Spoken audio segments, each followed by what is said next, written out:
नमस्कार दोस्तों, मेरे नाम है शेखर और स्वागत है आप सभी का हमारे यूट्यूब चैनल शिखर स्टडी पॉइंट पर। तो दोस्तों, आज हम इस वीडियो में देखने वाले हैं लूसेंट ऑब्जेक्टिव बुक से संविधान के महत्वपूर्ण प्रश्नों को। इससे पहले वाले वीडियो में दोस्तों हमने दो एक्सरसाइज देखे थे, यानी कि पहला जो था भारत का संवैधानिक इतिहास और संविधान सभा वाले महत्वपूर्ण प्रश्नों को एक ही वीडियो में हमने देखा था। प्लेलिस्ट दोस्तों आपको मिल जाएगी, वहाँ जाकर आप देख लीजिएगा और डिस्क्रिप्शन में भी लिंक मिल जाएगा। आज हम देखेंगे दोस्तों दो एक्सरसाइज, एक देखेंगे संविधान की प्रस्तावना से और दूसरा देखेंगे संविधान की विशेषताओं से। तो यहाँ से हम देखेंगे दोस्तों, और बहुत जल्दी दोस्तों लूसेंट बुक आपकी पूरी कंप्लीट हो जाएगी। उसके बाद घटना चक्र की दोस्तों तरफ हम आगे बढ़ेंगे और बीएस नेगी का दोस्तों जैसे ही नया एडिशन आएगा उससे भी हम महत्वपूर्ण क्वेश्चनों को शुरू करेंगे। तो चलिए दोस्तों वीडियो की शुरुआत करते हैं। पहला प्रश्न है, भारतीय संविधान के किस भाग को उसकी आत्मा की आख्या प्रदान की गई है? इसका सही उत्तर हो जाएगा प्रस्तावना को। ऑप्शन नंबर ए प्रस्तावना। अगला प्रश्न है दोस्तों, इसमें सीधे प्रश्न और सीधे उत्तर रहेंगे क्योंकि क्वेश्चनों की संख्या ज़्यादा रहती है और जो फिर बाद में देखते हैं एक्सप्लेन में थोड़ा बोर भी हो जाते हैं, तो बोरिंग नहीं होगी बिल्कुल। सीधे प्रश्न और सीधे उत्तर रिवीजन के लिए काफ़ी अच्छा आपका। अगला प्रश्न है, संविधान निर्माताओं ने किस पर विशेष ध्यान दिया था? तो ये दिया था दोस्तों किस पर? प्रस्तावना पर। बाकी अभी मूल कर्तव्य, नीति निर्देशक तत्व, मौलिक अधिकार, आगे को दोस्तों हम सभी से प्रश्न देखते रहेंगे। अगला, भारत में जनप्रिय संप्रभुता है क्योंकि भारत के संविधान की प्रस्तावना शुरू होती है इन शब्दों से। ये दोस्तों आपने बचपन से ही प्रस्तावना ये पढ़ी होगी। तो इसका सही उत्तर होगा दोस्तों हम भारत के लोग, हम भारत के लोग। Option number D. अभी दोस्तों पूरी प्रस्तावना आएगी नीचे प्रश्न में। अगला है, भारत को गणतंत्र क्यों कहा जाता है? कोई आपसे पूछे कि भारत गणतंत्र क्यों है, क्यों भारत को गणतंत्र कहा जाता है? इसका सही उत्तर होगा दोस्तों ऑप्शन नंबर डी। यहाँ राज्य का प्रमुख निर्धारित अवधि के लिए निर्वाचित होता है। ऑप्शन नंबर डी निर्वाचित होता है, वंशानुगत दोस्तों नहीं होता, यानी कि राजा का बेटा राजा इस तरह का कुछ भी नहीं है, वंशानुगत राष्ट्रपति का बेटा राष्ट्रपति नहीं, ऐसा कुछ भी नहीं है। तो ये होगा दोस्तों ऑप्शन नंबर डी। अगला प्रश्न है, भारत है एक, भारत दोस्तों क्या है? एक धर्मनिरपेक्ष राष्ट्र है। हिंदू मुस्लिम राष्ट्र, हिंदू राष्ट्र ऐसा कुछ भी नहीं करना है। अगला है, धर्मनिरपेक्षता का अर्थ है। जबरदस्त क्वेश्चन है दोस्तों, धर्मनिरपेक्षता। इसका सही उत्तर हो जाएगा राज्य सरकार द्वारा किसी धर्म को स्वीकार नहीं करना। ऑप्शन नंबर डी हो जाएगा, सॉरी सी हो जाएगा इसका बिल्कुल सटीक उत्तर। अगला है, भारत एक धर्मनिरपेक्ष राज्य है। इसका मतलब है कि भारतीय राज्य क्या, भारतीय राज्य किसी निश्चित धर्म का समर्थन नहीं करता है। Option number D. अगला प्रश्न है, गणतंत्र होता है, गणतंत्र दोस्तों क्या होता है? इसका उत्तर हो जाएगा ऑप्शन नंबर डी, राज्य जहां पर अध्यक्ष वंशानुगत रूप से ना हो। अभी हमने शुरुआत में भी देखा था, अर्थ इसका भी वही है। अगला प्रश्न है दोस्तों, इन्हें तो बिल्कुल रट ही लीजिएगा दोस्तों, ये 42वें संविधान संशोधन 44वें संविधान संशोधन वाले। निम्नलिखित में से कौन से वे दो शब्द कौन से हैं जिनका समावेशन 42वें संविधान संशोधन द्वारा संविधान की उद्देशिका में किया गया था? इसका सही उत्तर हो जाएगा समाजवादी धर्मनिरपेक्ष। Option number C. अगला प्रश्न है, भारतीय संविधान की प्रस्तावना में भारत को किस रूप में घोषित किया गया है? एक प्रभुत्व संपन्न, समाजवादी, धर्मनिरपेक्ष, प्रजातांत्रिक गणराज्य। Option number C. अगला प्रश्न है, भारत एक गणतंत्र है, इसका अर्थ? अभी देखिए दोस्तों तीसरी बार ये प्रश्न आ चुका है और अलग अलग एग्जाम में दोस्तों पूछा जाता है ये प्रश्न। इसका सही उत्तर होगा दोस्तों ऑप्शन नंबर सी, भारत में वंशानुगत शासक नहीं है। अगला प्रश्न है, निम्नलिखित में से कौन सा शब्द भारत के संविधान की उद्देशिका में नहीं है?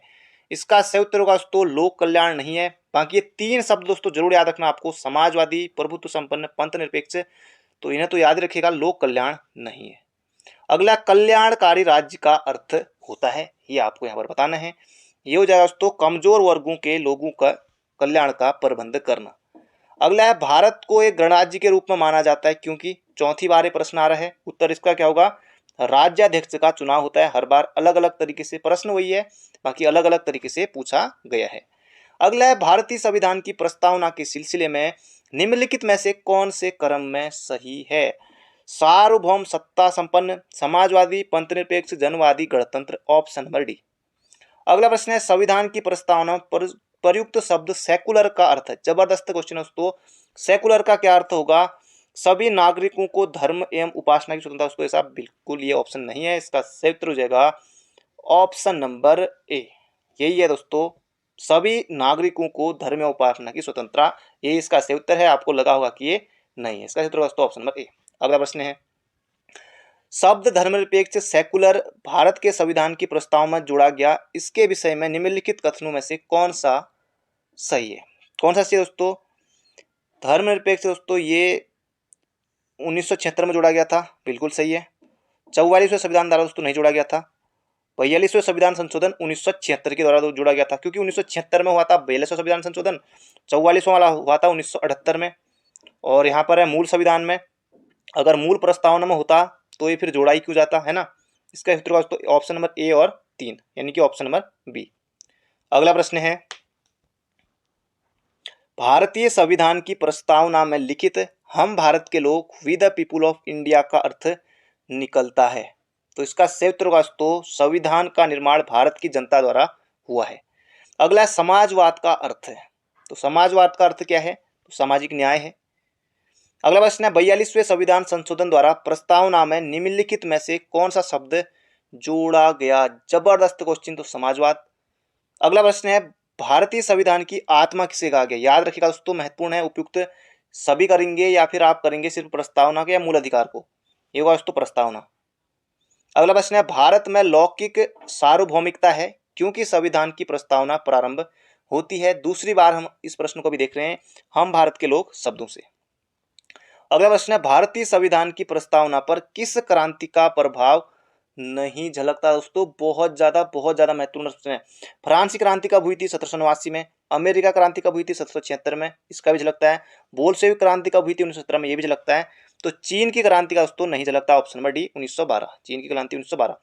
अगला है, मूल भारतीय संविधान के अनुसार भारत एक क्या है दोस्तों? प्रभुत्व संपन्न लोकतंत्रात्मक गणराज्य है।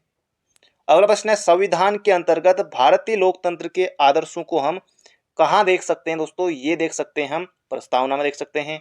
अगला प्रश्न है, 42वें संविधान संशोधन अधिनियम 1976 द्वारा प्रस्तावना में किस शब्द को नहीं जोड़ा गया? बहुत ज्यादा महत्वपूर्ण प्रश्न है। धर्मनिरपेक्ष, समाजवादी, एकता और अखंडता। गुटनिरपेक्ष दोस्तों नहीं। गुटनिरपेक्ष सम्मेलन कब हुआ था दोस्तों?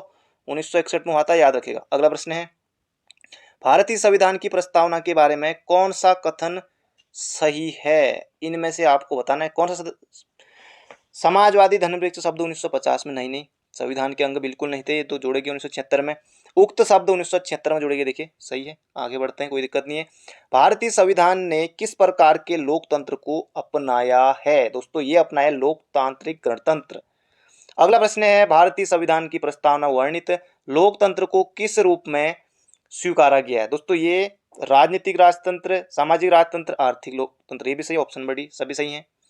अगला है, भारतीय संविधान की प्रस्तावना के अनुसार भारत के शासन की सर्वोच्च सत्ता किस में निहित है? दोस्तों ये है भारत की जनता में।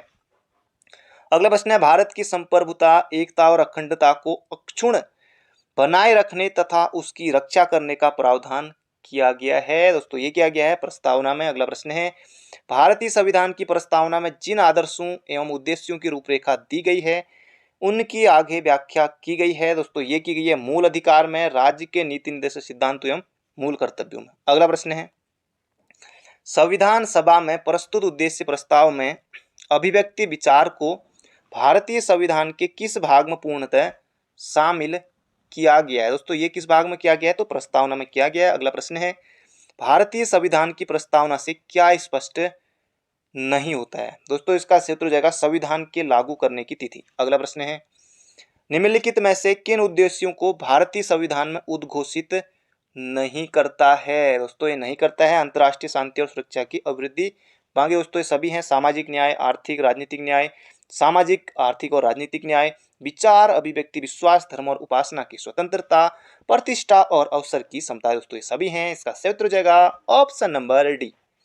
अगला प्रश्न है, भारतीय संविधान की प्रस्तावना में देश का नाम क्या उल्लेखित है? तो दोस्तों क्या है? इसका सही उत्तर हो जाएगा भारत और इंडिया।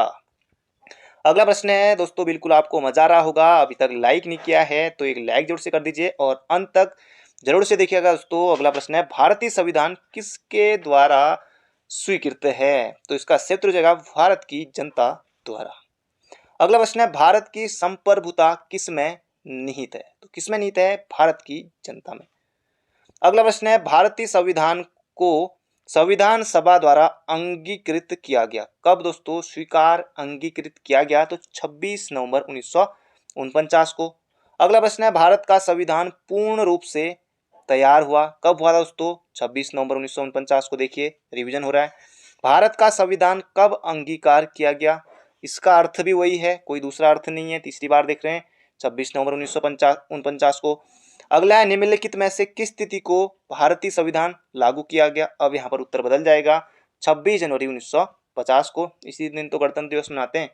अगला है किस वर्ष भारत को एक प्रभुत्व संपन्न प्रजातांत्रिक गणराज्य बना? दोस्तों ये 1950 में।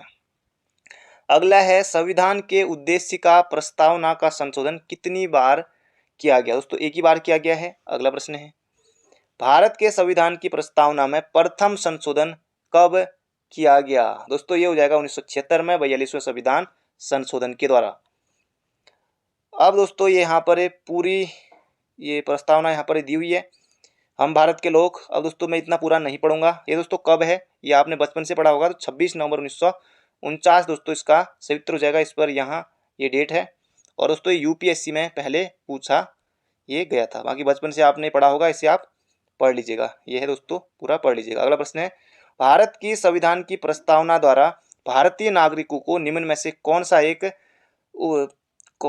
एक उपलब्ध कराने के लिए वायदा नहीं करती है? दोस्तों इसका सही उत्तर हो जाएगा कौन सी नहीं करती है? पूजा की समानता दोस्तों ऐसा कुछ नहीं है, राजनीतिक न्याय है, सामाजिक न्याय है और विचार अभिव्यक्ति दोस्तों ये सभी हैं। बढ़ते हैं अगले प्रश्न की तरफ। अगला है 26 नवंबर 1949 को अंगीकृत भारतीय संविधान की प्रस्तावना में शब्द सम्मिलित किए गए थे। बहुत ज्यादा महत्वपूर्ण प्रश्न है। समाजवादी, पंथ निरपेक्ष और अखंडता, इन तीन शब्दों को दोस्तों रट लीजिए। ये शब्द उसमें सम्मिलित नहीं थे, ये देखिए नहीं थे। 1 2 3 समाजवादी, पंथ निरपेक्ष और अखंडता बिल्कुल रट लीजिए। 1976 में दोस्तों ये जोड़े गए थे। अगला प्रश्न है भारतीय संविधान की उद्देशिका में परिवर्तन किस संशोधन में किए गए थे? दोस्तों इसका सही उत्तर हो जाएगा 42वां संविधान संशोधन 1976 के द्वारा। अगला प्रश्न है प्रस्तावना का वह प्रावधान जो सभी वयस्क नागरिकों को मताधिकार प्रदान करता है कहलाता है? दोस्तों क्या कहलाता है? प्रजातंत्र कहलाता है। अगला प्रश्न है भारत के संविधान की प्रस्तावना में समाजवादी और धर्मनिरपेक्ष शब्दों को किस संविधान संशोधन द्वारा जोड़ा गया? तो इसका सही उत्तर होगा दोस्तों किसके द्वारा जोड़ा गया? 42वां संविधान संशोधन 1976 के द्वारा जोड़ा गया। दोस्तों बिल्कुल याद रखिएगा, जल्दी हम चल रहे हैं, रिवीजन दोस्तों करते चलिए। जिनको याद नहीं है दोस्तों 2 बार देख लीजिएगा वीडियो को, आपको अच्छे से याद हो जाएगा। भारतीय संविधान कब लागू हुआ? अब देखिए भारतीय संविधान दोस्तों कब लागू हुआ, इतनी बार हम देख चुके हैं, 26 जनवरी 1950 को हुआ। अगला है भारतीय संविधान के किस भाग में स्पष्ट रूप से घोषणा की गई है कि भारत एक धर्मनिरपेक्ष राष्ट्र है? दोस्तों किसमें की गई है? तो इसका सही उत्तर हो जाएगा संविधान की प्रस्तावना में। अगला प्रश्न है भारत के संविधान की प्रस्तावना में कितने प्रकार के दोस्तों न्याय हैं? 3 प्रकार के, सामाजिक, राजनीतिक और आर्थिक न्याय। स्वतंत्रता दोस्तों 5 प्रकार की मिलेगी, समानता 2 प्रकार की, भ्रातृत्व 1, ऑप्शन नंबर ए। अगला है भारतीय संविधान का प्राधिकार स्रोत कौन है? दोस्तों ये है भारत के लोग, भारत की जनता। अगला है संविधान की प्रस्तावना का विधिक स्वरूप क्या है?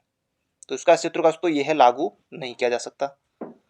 अगला है किसने भारतीय संविधान की प्रस्तावना उद्देशिका को संविधान की राजनीतिक कुंडली के रूप में वर्णित किया था? जबरदस्त क्वेश्चन है दोस्तों, इसका सही उत्तर हो जाएगा के.एम. मुंशी, यानी कि कन्हैयालाल मणिकलाल मुंशी के.एम. मुंशी। अगला प्रश्न है भारत के संविधान के संबंध में निम्नलिखित में से कौन सा कथन सही नहीं है? उद्देशिका न्यायालय में परिवर्तनीय है दोस्तों, नहीं है, ऑप्शन नंबर सी हो जाएगा इसका सही उत्तर। बाकी दोस्तों सही नहीं है, तो ये नहीं है, बाकी ये सभी सही है। अगला प्रश्न है, अब दोस्तों ये हमारे 59 प्रश्न हो गए हैं यहाँ तक संविधान की प्रस्तावना से। अब देखते हैं दोस्तों संविधान की विशेषताओं से महत्वपूर्ण प्रश्नों को। तो पहला प्रश्न है विश्व का सबसे बड़ा लिखित एवं सर्वाधिक व्यापक संविधान किस देश का है? दोस्तों ये किसी और देश का नहीं बल्कि हमारे देश प्यारे भारत का है, ऑप्शन नंबर बी। अगला है भारत का संविधान कैसा है? तो ये हो जाएगा दोस्तों अंशतः कठोर अंशतः लचीला, पूछा गया है यूपी पीसीएस में। अगला है भारत का संविधान किस प्रकार का है? दोस्तों ये हो जाएगा नम्य एवं अनम्यताओं का। अगला प्रश्न है भारत के संविधान में भारत को माना गया है। दोस्तों ये आपको बताना है राज्यों का एक यूनियन यानी कि राज्यों का एक संघ दोस्तों माना गया है।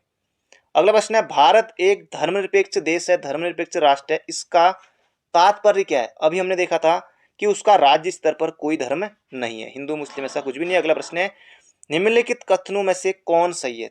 4 हैं दोस्तों, इनमें से कोई सिर्फ एक ही सही है। भारत एक संसदात्मक प्रजातंत्र है। दोस्तों संसदात्मक ऑप्शन नंबर, अध्यक्षात्मक ऐसा कुछ भी नहीं है, हो जाएगा ऑप्शन नंबर डी। अगला प्रश्न है भारतीय संविधान के संबंध में कौन सा कथन सही है? यह है एक मौलिक संविधान है, यह है दूसरे देशों के संविधान से प्रभावित है। कुछ ना कुछ दोस्तों चीजें हमने जरूर किसी न किसी देश से जरूर ली है, बाकी अगले पार्ट में दोस्तों आएगा कि कहाँ से हमने क्या लिया है, अगली सीरीज में हम देखेंगे। अगला प्रश्न है निम्नलिखित में से कौन सा कथन सही है? भारत का संविधान भारत में संसदीय पद्धति की प्रकार की व्यवस्था करता है, बिल्कुल सही है दोस्तों। भारतीय संविधान द्वारा स्वतंत्र न्यायपालिका की स्थापना की गई, बिल्कुल है दोस्तों। न्यायपालिका हमने कहाँ से ली है? यूएसए से ली है। भारतीय संविधान में भारत में विधि के शासन की व्यवस्था करता है, तो 2 सही हो गए, तो तीसरा भी सही है। अगला प्रश्न है भारत के संविधान में कौन सा कथन सही नहीं है? भारतीय संविधान निर्मित, लिखित और सर्वाधिक व्यापक है, बिल्कुल है दोस्तों। भारत का संविधान प्रभुत्व संपन्न लोकतंत्रात्मक पंथनिरपेक्ष समाजवादी संविधान, बिल्कुल है। भारतीय संविधान में मूल अधिकारों को समाविष्ट किया गया, बिल्कुल है, अभी आएगा मूल अधिकार भी। भारत के संविधान में परिवर्तन के समय ही मूल कर्तव्य शामिल दोस्तों नहीं थे। ये जोड़ेगी दोस्तों कब? 42वें संविधान संशोधन 1976 के द्वारा भाग 4 के कॉम दोस्तों ये जोड़े गए सरदार स्वर्ण सिंह समिति की सिफारिश पर, तो ये हो जाएगा ऑप्शन नंबर डी। अगला है निम्न में से कौन सा कथन सही है? देख लेते हैं इसे भी कौन सा सही है। भारतीय संविधान में कई विदेशी संविधान के तत्वों को लिया गया, बिल्कुल है। भारतीय संविधान एकल नागरिकता दोस्तों, बिल्कुल है, एकल नागरिकता है। जैसे उत्तराखंड के लिए आपको अलग नागरिकता नहीं, भारत के लिए अलग नागरिकता, ऐसा कुछ नहीं है, एकल नागरिकता है ना, बिल्कुल है। भारतीय संविधान वयस्क मताधिकार दोस्तों, बिल्कुल है, ऑप्शन नंबर डी। अगला प्रश्न है भारत का संविधान है, तो भारत का संविधान दोस्तों कैसा है? कठोर, कम, लचीला, अधिक, ऑप्शन सी। अगला भारतीय संविधान का स्वरूप किस प्रकार का है? दोस्तों ये है संरचना में संघात्मक, भावना में एकात्मक। अगला है भारतीय संविधान भावना में एकात्मक है क्योंकि दोस्तों केवल संसद को संवैधानिक संशोधन प्रक्रिया आरंभ करने का अधिकार है, सही है। कुछ स्थितियों में संसद को राज्य के लिए कानून बनाने का अधिकार है, सही है। अखिल भारतीय सेवाएं दोस्तों, अखिल भारतीय सेवाओं का गठन दोस्तों राज्यसभा कर सकती है, किस अनुच्छेद के तहत? कमेंट बॉक्स में लिखिएगा जरूर से, उपयुक्त सभी सही है। अगला प्रश्न है भारतीय संविधान के संदर्भ में कहा गया है कि यह वकीलों का स्वर्ग है। दोस्तों वकील जो भी थे दोस्तों, बड़े बड़े जो भी थे संविधान निर्माताओं में, सभी दोस्तों वकील थे ज़्यादातर, और उनकी दोस्तों जो भाषा है किस तरह की है वो आपने देखी है, किस तरह के शब्द यूज किए गए हैं, ज़्यादातर इंग्लिश हैं। अगला प्रश्न है भारतीय संविधान पर सबसे अधिक प्रभाव किसका पड़ा है? तो ये पड़ा है दोस्तों भारत सरकार अधिनियम 1935 का। अगला प्रश्न है निम्नलिखित में से किससे यह निर्धारित होता है कि भारत का संविधान परिसंघीय है? तो केंद्र एवं राज्य के बीच अवशिष्ट केंद्र और राज्यों के बीच शक्तियों का वितरण। अगला प्रश्न है भारत में प्रजातंत्र है, इस पर आधारित है कि? ये आपको यहाँ पर बताना है दोस्तों, ये हो जाएगा जनता से सरकारों को चुनने तथा बदलने का अधिकार है, ये आप भली भांति जानते हैं। भारतीय संविधान में हैं दोस्तों कितने आर्टिकल हैं, कितने अनुच्छेद हैं भारतीय संविधान में? 350 से अधिक हैं, 395 है दोस्तों, तो इस तरह से ये पूछा गया था बहुत पहले। भारत में किस प्रकार की शासन पद्धति अपनाई गई है? ब्रिटिश संसदात्मक प्रणाली। अगला प्रश्न है ब्रिटिश से दोस्तों लिया है हमने इसको, संसदीय प्रणाली को। अगला भारतीय राजनीतिक व्यवस्था में कौन सर्वोच्च? ये भारतीय दोस्तों गलत लिखा है, आपको पता है किस तरह से लिखेंगे, तो ये हो जाएगा संविधान। अगला प्रश्न है भारतीय संविधान के वृहद होने का कारण है, तो क्या कारण हो सकता है कि दोस्तों भारत का संविधान बहुत बड़ा है, इसमें संघ तथा राज्य दोनों सरकारों का संविधान है। अगला प्रश्न है भारतीय संविधान का अभिभावक यानी कि गार्जियन कौन है? दोस्तों ये हो जाएगा सर्वोच्च न्यायालय है। अगला प्रश्न है भारत में वयस्क मताधिकार की उम्र सीमा क्या है? ये आपको बताना है दोस्तों 18 है।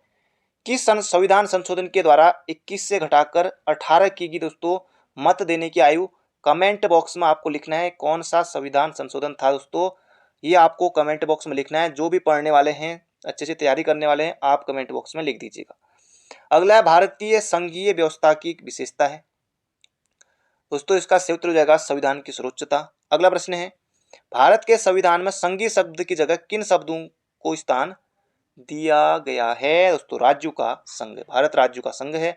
अगला प्रश्न है भारतीय संविधान में कितने प्रकार की सूचियां हैं, सूची से भी दोस्तों हम प्रश्न देखेंगे, संघ सूची, राज्य सूची और समवर्ती सूची 3। अगला प्रश्न है भारत का संविधान अपना प्राधिकार किससे प्राप्त करता है दोस्तों, किससे करता है, तो भारत की जनता से, भारत के लोगों से। अगला प्रश्न है भारत में वैध प्रभु संप्रभुता किस में निहित है दोस्तों, किस में निहित है, तो संविधान में निहित है। अगला प्रश्न है भारतीय संविधान की संरचना किस प्रकार की है, तीसरी बार दोस्तों ये प्रश्न फिर से आ गया है, तो कुछ एकात्मक कुछ कठोर, अलग अलग है। अगला प्रश्न है लिखित संविधान की अवधारणा सर्वप्रथम कहाँ जन्म लिया, बहुत ज्यादा महत्वपूर्ण प्रश्न दोस्तों। क्या आप संयुक्त राज्य अमेरिका करेंगे, स्विट्जरलैंड करेंगे, ब्रिटेन करेंगे या फ्रांस करेंगे दोस्तों, सही उत्तर बताइए, सही उत्तर बताइए, फ्रांस करेंगे, ऑप्शन नंबर ए। अगला प्रश्न है निम्नलिखित में से कौन सा एक भारतीय संविधान का दर्शन नहीं है दोस्तों, साम्यवादी न्याय नहीं है, समाजवादी राज्य, ये सब सभी दोस्तों। अगला प्रश्न है भारत में राजनीतिक व्यवस्था का मूलभूत लक्षण है, पीसीएस में दोस्तों आया हुआ है प्रश्न, अब देखना ही पड़ेगा, तो पीसीएस में आया है तो यह है एक लोकतंत्रात्मक राज्य, सही है। इसमें संसदात्मक रूप की सरकार दोस्तों होता है, ये भी सही है। सर्वोच्च सत्ता भारत की जनता में निहित है, अभी हमने देखा था, ये भी सही है। और यह एक एकीकृत शक्ति का प्रावधान करती है, एकीकृत नहीं है, ये जगह ऑप्शन नंबर डी, तीनों सही है। अगला प्रश्न है निम्नलिखित में से कौन सी विशेषता भारतीय संघ और अमेरिकी संघ दोनों में, जबरदस्त क्वेश्चन, संविधान की व्याख्या के लिए उच्चतम न्यायालय, क्योंकि दोस्तों हमारे यहाँ एकल नागरिकता है, अमेरिका में दोहरी नागरिकता है, यहाँ 3 सूची वाला ऐसा कुछ नहीं है दोस्तों, ऑप्शन नंबर डी। और हमने दोस्तों जो ये न्यायालय वाली व्यवस्था है हमने यहीं से ली है। अगला निम्नलिखित में से कौन भारतीय राज व्यवस्था में सर्वोच्च दोस्तों, कौन होगा, संविधान होगा कि नहीं होगा, होगा ना, ऑप्शन नंबर सी। अगला भारतीय संविधान आप किस वर्ग में वर्णन करेंगे, तो किस वर्ग में दोस्तों आप वर्णन करेंगे, विश्व के सबसे विस्तृत संविधानों में से एक, जो कि अपना भारत का है। अगला प्रश्न है किसने कहा भारत एक अर्ध संघात्मक राज्य, तो किसने कहा दोस्तों, ये कहा था केसी वेयर ने, ऑप्शन नंबर डी। अगला प्रश्न है दोस्तों भारत का संविधान मान्यता प्रदान करता है दोस्तों धार्मिक एवं भाषाई अल्पसंख्यकों को। अगला प्रश्न है निम्नलिखित में से कौन सा धर्मनिरपेक्ष राष्ट्र का लक्षण नहीं है, यह धर्म तंत्र को अस्वीकार करता है, सही है। यह धर्म को राष्ट्र से अलग करता है, ये भी सही है, एनडीए में दोस्तों आया है बिल्कुल। यह एक राष्ट्र को धर्मनिरपेक्ष होने के लिए अवश्य लोकतांत्रिक होना चाहिए, दोस्तों बिल्कुल नहीं है, ये हो जाएगा ऑप्शन नंबर सी। इसको अवश्य ही धार्मिक संघर्ष रोकना चाहिए और धार्मिक समन्वय बढ़ाना चाहिए, दोस्तों ये भी सही है, इसका उत्तर होगा ऑप्शन नंबर सी। दोस्तों ये थे आज के हमारे महत्वपूर्ण प्रश्न, बाकी अगले वीडियो में हम देखेंगे संविधान के स्रोत, जैसे कि हमने समवर्ती सूची कहाँ से ली है, मौलिक कर्तव्य हमने कहाँ से लिए हैं, नीति निर्देशक तत्व कहाँ से लिए हैं, तो अगले वीडियो में हम इन्हें देखेंगे। इसके अलावा देखेंगे हम संविधान के भागों को, संविधान के जो भी भाग हैं किसमें क्या है, सभी हम देखेंगे। तो बने रहिए दोस्तों चैनल पर, मिलते हैं बहुत जल्दी एक नई वीडियो में। वीडियो को लाइक नहीं किया तो लाइक करके जुड़ जाएगा, चैनल पर नए हैं तो चैनल को सब्सक्राइब भी जरूर से कर लीजिएगा। तो thank you friend, thank you so much, अपना ध्यान रखिए और तैयारी करते रहिए।